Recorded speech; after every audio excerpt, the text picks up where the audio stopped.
Thank God. Now we just need to wait for him to What the hell? What the fuck is he doing? Are you kidding me?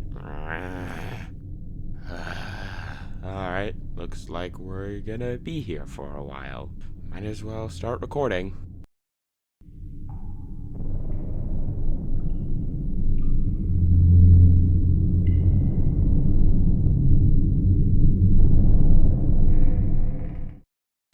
I feel like Chapter 3 of Bendy and the Ink Machine gets a bit of a bad rep, due to many complaints about the mountains of fetch quests in the chapter, but honestly, I don't think it's that bad. It can get a bit repetitive, but I think the added treat of Bendy roaming the studio makes it a much more interesting chapter.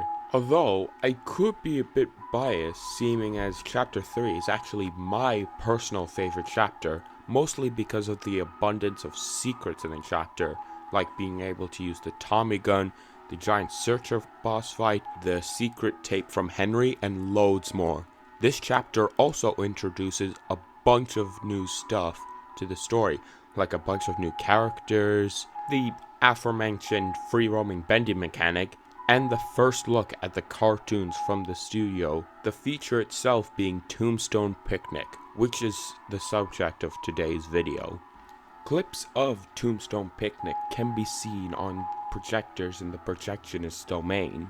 Fortunately for us, the whole thing is released on their official YouTube channel. And while they would go on to make more of these, and in my opinion I would love for them to make a series out of this, oh wait a minute, Tombstone Picnic stands out for its ending where, after Bendy runs away from a skeleton, he notices someone who we don't get to see, only his shadow, and Bendy seems to trust him as he smiles when he sees him, but then it cuts off.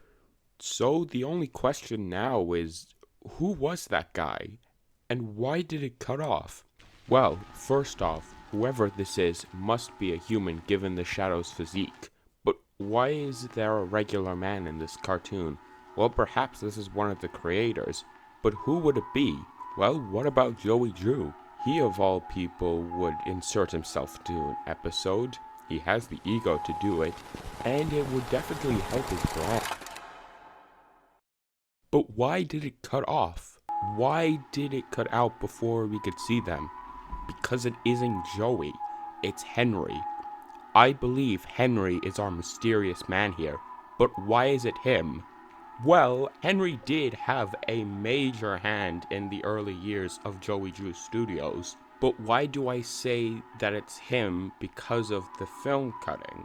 Because the ending was cut out by Joey Drew in order to keep the world from believing that he created Bendy and nobody else. And that concludes this episode's theory. See you in part 4. Any news? Forget it. The point is we have an opening. You got the bag?